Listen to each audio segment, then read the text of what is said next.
The Lake Champlain Quadricentennial also coincides with the quadricentennial of the Hudson River. Working at the dairy shop is a family affair for Marjorie. Her sister, granddaughter, and niece all work at the dairy shop. Other factors, such as the rising cost of paint and wood, affect the cost of ferry tickets. For David Powell, a ferry ride is a critical part of his day. He lives in Burlington, but travels to Plattsburgh for work. He used to do it every day, but it got pretty expensive. I rent a place over here. I still own a home in Burlington. Powell says he started renting in Plattsburgh for a few reasons, but mostly because there seemed to be no end in sight to the skyrocketing fuel prices. Basically, the time is one factor, but the increased cost of gas and ticket prices for the ferry go up commensurately. The operations manager for the company that runs the ferries, Lake Champlain Transportation, Heather Stewart, says the company has no choice. It has to raise prices to keep the boats moving. Fuel costs double now what it cost last year. A year ago, we were paying about $1, just under $1.75 a gallon, and right now we're about $3.25. Other factors, such as the rising cost of paint and wood, affect the cost of ferry tickets. Champlain Transportation says at this point it's only doing repairs that are necessary. Don't do something that would be frivolous. The cost of ferry tickets went up in February, but Stewart says if gas prices don't level off, they might have to go up again. If we do, it might be in the form of a surcharge, fuel surcharge, or it might be an additional increase. Stewart says no one, including large companies, can escape the pain at the pump. We're feeling the pinch like everybody else, and we do take it very seriously that increasing the cost is a hardship for everybody. A hardship that was too much to take for David Powell. He says he's doing what he can to travel less. My home is for sale in Burlington, and I am looking at a home in Plattsburgh. Trying to dock in a new city to cut his commute to work and help his budget stay afloat. In Plattsburgh, EBowers, Newswatch 17. 9-year-old Joseph Judge is excited to adopt a dog.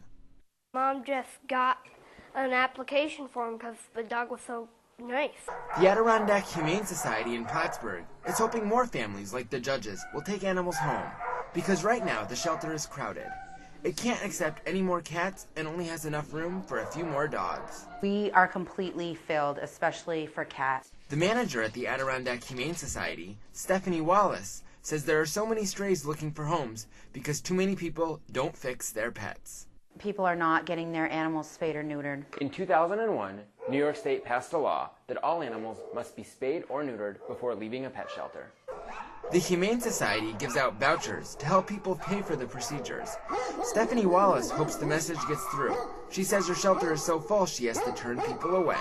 People get really frustrated and very angry when we say that we can't accept anymore. I turn at least 5 people away a day. Adopting a pet costs about $90 and takes a couple of days. But for Joseph Judge, it's worth the wait. He can't wait to get his new pet home. In Plattsburgh, EBowers, Newswatch 17. Marjorie Pepor has been working at the dairy shop in Beekmantown for 28 years. I love it here. I've always done it, the job, and I just enjoy working here. Pepor says the ice cream is just as good, but some things have changed since she started in 1980. It's gotten bigger. There's more employees. Working at the dairy shop is a family affair for Marjorie. Her sister, granddaughter, and niece all work at the dairy shop. And it's been around for as long as Marjorie can remember. I know when my children were small, it was here. Mary Beth Whedon owns the dairy shop. She's the new kid on the block, compared to Marjorie. But the two women became friends quickly. It's really like a family here. We have a lot of fun. It's a lot of hard work.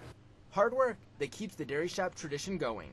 A lot of customers that line up now have been coming here for cones since they were kids. A lot of kids, small children grow up, marry. But Marjorie says there's one complaint that she hears over and over in the off-season. I meet up with a lot of the customers and they're wishing that we open up before April. Knowing you can only get dairy shop treats during the summer may make them even sweeter. For Marjorie, this place adds a little flavor to her summer each year. In Beekman Town, Eric Bowers, Newswatch 17.